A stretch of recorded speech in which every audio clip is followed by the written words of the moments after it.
I wouldn't be surprised if any number of you have read a book on an electronic device, whether it's your phone, a computer, a tablet, or an e-reader.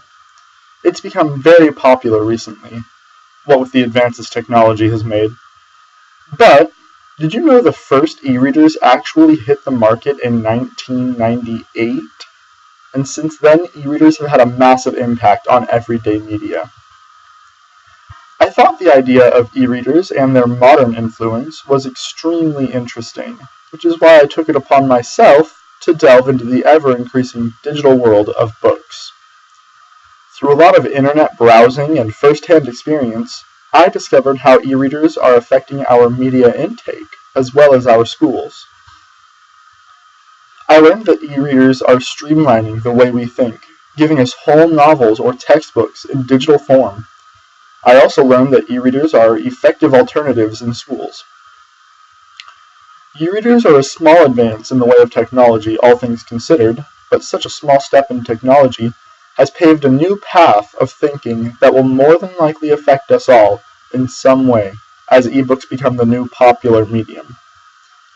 That's why I'm going to give you a little bit of history about e-readers, and to also try and give you a glimpse of what their place is in society and media. Maybe somewhere in there will even be a snapshot of where this technology could eventually go. Let me define what exactly is meant by e-books and e-reader and all these e-things. As defined by Wikipedia, they are book-length publications in digital form, published through electronics, hence the E, like computers, phones, and tablets, which is where they are also read. Most devices that allow the perusal of e-books are known as e-readers. Marie Lebert of Project Gutenberg News explained that the Rocket eBook and Softbook Reader were the first e-readers released in 1998. They were the size of a large, thick book and could store 10 books at once. Today, the two most notable e-readers are the Amazon Kindle and the Barnes & Noble Nook, devices that can store thousands of e-books instead of 10. They can also connect to your home Wi-Fi, and some e-readers even have cellular connections like 3G. Okay, so what's the big deal? It's a book you read on an electronic device, right? Well, they're a little bit bigger than that. With e-readers and e-books comes a wide range of benefits, detailed by Ramez Sasson, author of the website Success Consciousness. First and foremost, ebooks save an enormous amount of trees since they don't have to be printed on paper. They also don't weigh nearly as much as paper books, meaning you can carry many more and still be on the go. And maybe you're not on the go and you don't want to drive to the bookstore to pick up that new bestseller. Well, connect to your Wi-Fi or your 3G and download that book straight from home. Ebooks also have the potential to last longer than physical copies of books as well, an important factor according to the website AuthorBridge Media. One of the most profound impacts that ebooks will have, however, is their application in the education system.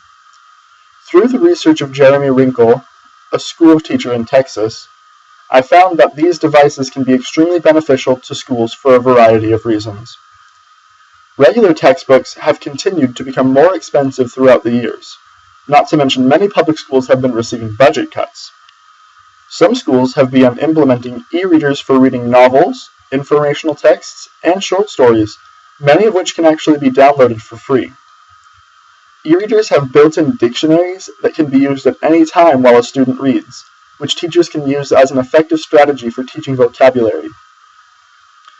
And technology is something that many teens center their lives on, which will help engage students in learning, and engaged students learn better. E-readers are no longer the simple black and white text of old either. Many makes and models have evolved to become full-fledged tablets, meaning that e-readers aren't good only for reading anymore.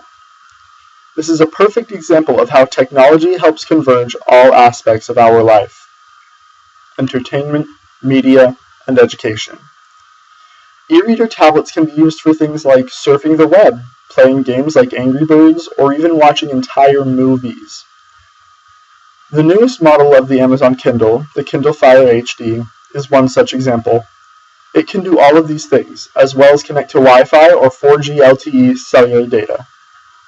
This is just one of many examples of how e-readers are evolving constantly and how they are becoming more important in everyday life. E-readers and e-books have come a very long way from 1998. Because of that, it's possible to carry an entire library in a handheld computer. Schools utilize e-readers as an alternative to expensive and heavy textbooks, which in turn conserves trees. They make reading an easy and convenient thing, allowing us to do it whenever and wherever we please at the touch of a finger.